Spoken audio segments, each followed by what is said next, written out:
Well, hi. Welcome back. Good afternoon, everybody. Welcome to your daily bread passage for your glorious Hump Day Wednesday, November the 12th, 2025. Hope you're having a wonderful day so far and forward to what the rest of the day it has to offer. Today's daily bread passage, part 2 of episode 1404. We're going to be doing We're going to be learning about being beyond dream scrolling, as you see in the title. But that's what the title looks like right there. From Adam R. Halls, Holz, however it's pronounced, derived from 1 Peter 1, 3 through 9, and verse 13. So, excited? If you're having a wonderful day, let me know how your day has been going. What's the outlook for the rest of the day? Um, Birthdays, anniversaries, and prayer requests in the comment section below. You know how to do that.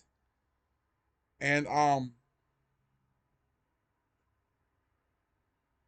other than that, let's get right on into it. Faster we get started into this passage, the shorter the video will be. So the less time I have to ramble.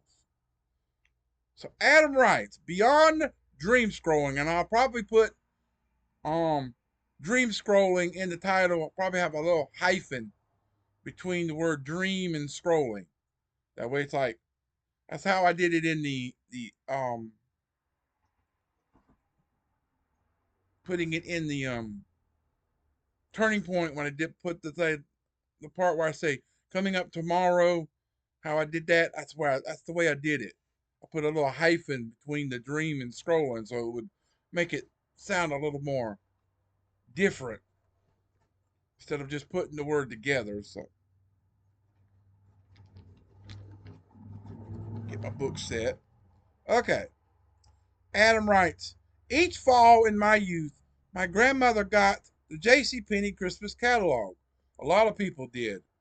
When I was growing up, a lot of my grandmother would get it. Um, a lot of my family would get that. I don't think we ever got the J.C. Penney book. I know we got the Toys R Us one back in the day. I know we got the toy book, and I think Sears had a catalog that came out once a year for the holidays. I don't know. With a zealous delight, I spirited away to ponder its marvelous images. You always find so many items that's like, wow, that's a cool item. You know, you can't have it, but it's like it's cool just to see what kind of products are out there available.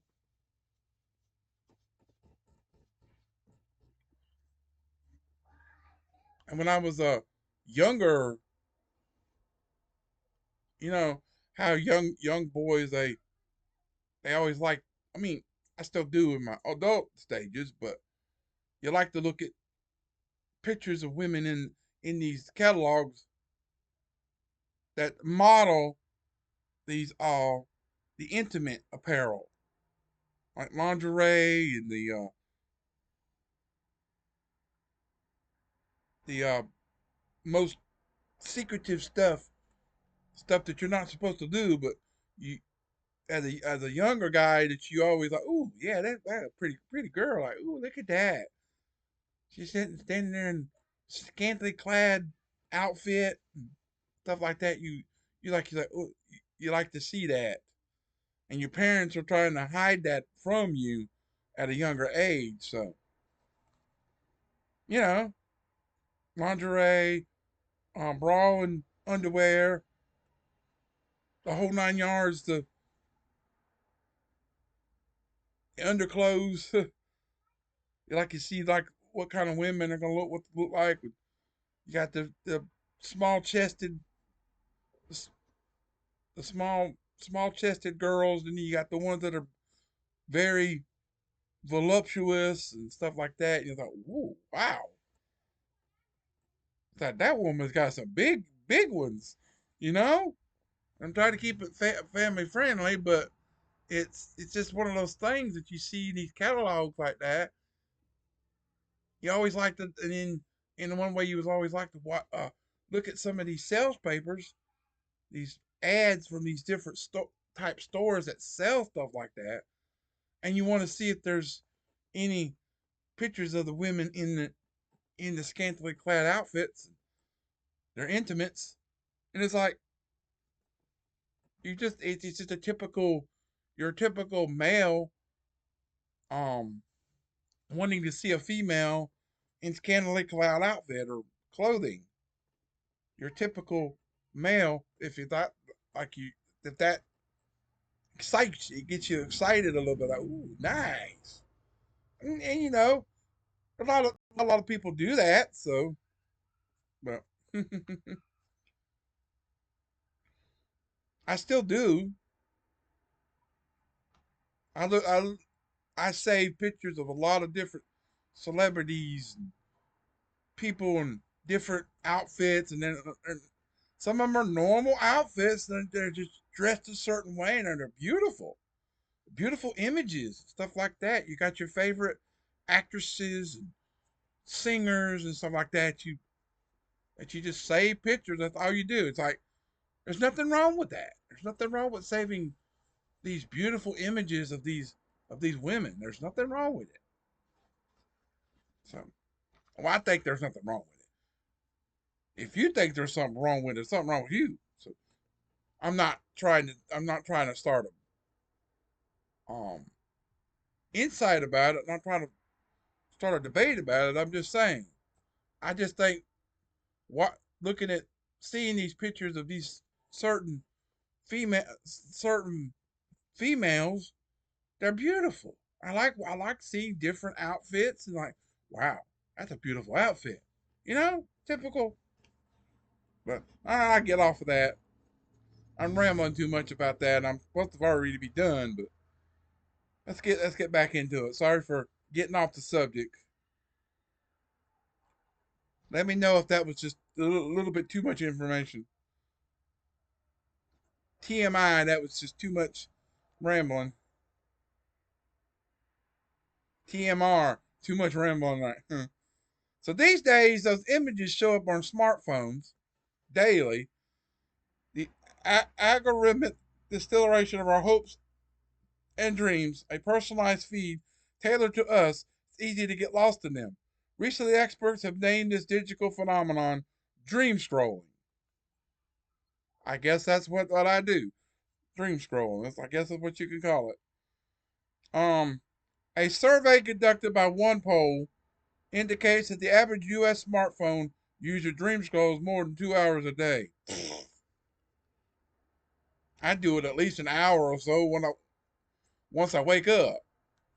Most of the time, I can say an hour or so. I'll either do that or I'll jump over and start playing one of my mini solitary games I got, card games I got. Or I got I play solitary, free cell, um, pyramid, whichever one I want to play. And I got one that has all five styles: regular, solitary,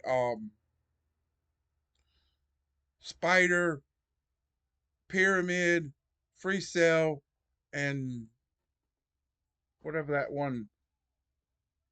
The it's in the tri-peak, tri-peak tile. I've got one that's got all five of them together, and then every day I log in, they have a certain event where you do a certain number of that card game, and then it starts out easy, then it goes to medium, hard, and expert. It depends on how they put it. And sometimes they have ones that are just straight hard ones. All the all the ones will be hard. Or they all will be expert. A lot of them will be they call it easy street, so everything will be on easy mode. So, but it's a pretty good fun game. So I do that too when I wake up. Once I get fully somewhat awake, I grab the phone and start playing with it.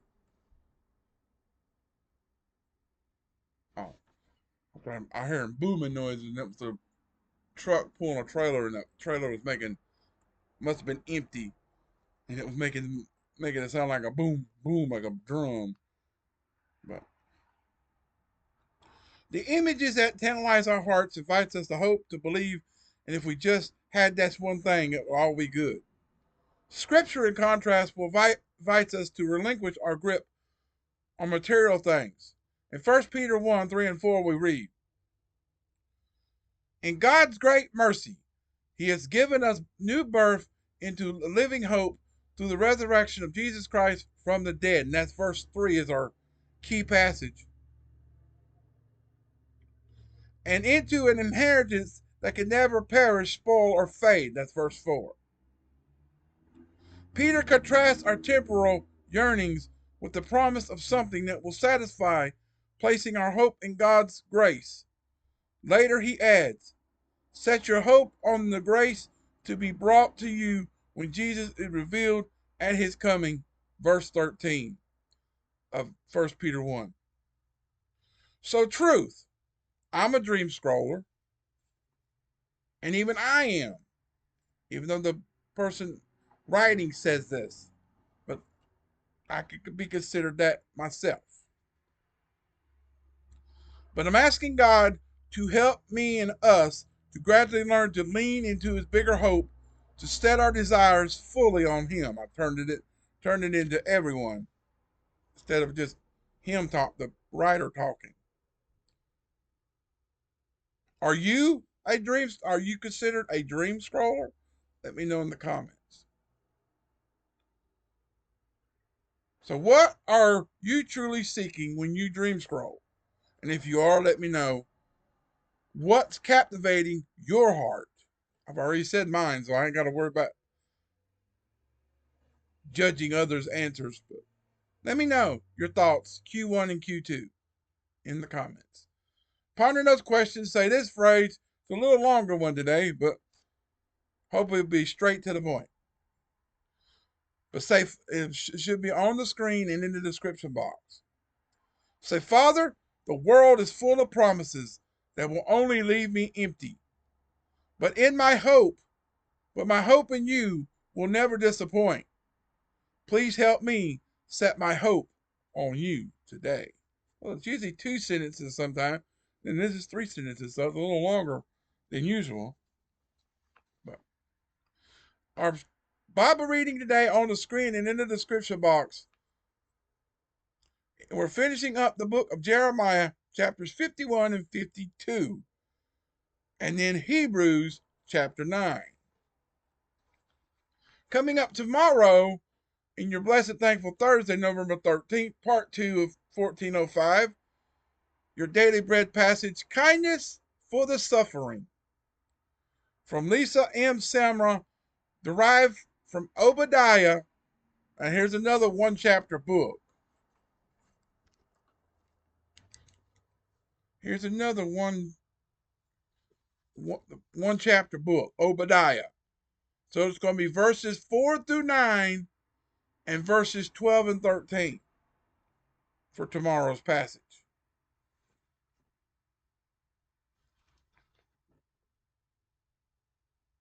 Hang on a minute.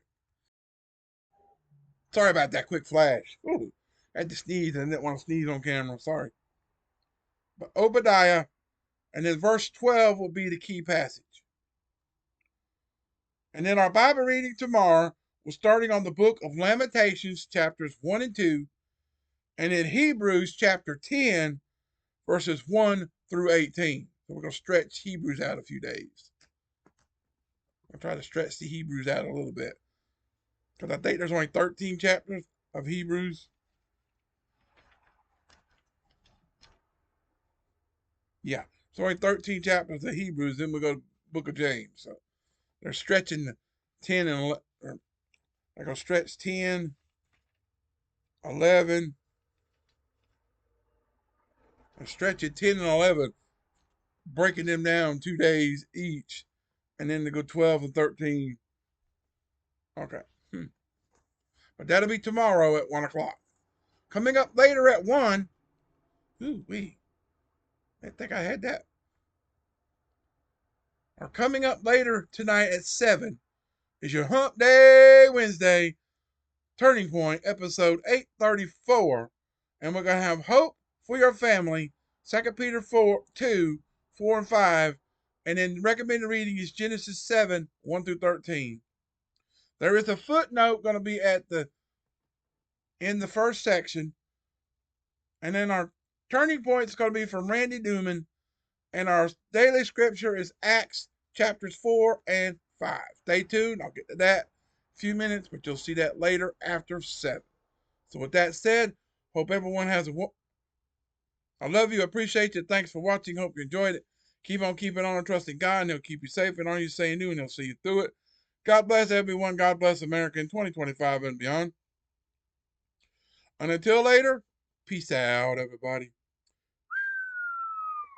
So long. Have a great rest of your Hump Day Wednesday afternoon, and come back after 7, where we will have hope for your family. Come back and find out what that's going to be. So I hope to see you there. So until then, have a great afternoon, everybody, and goodbye. Have a great day, everyone. Oops.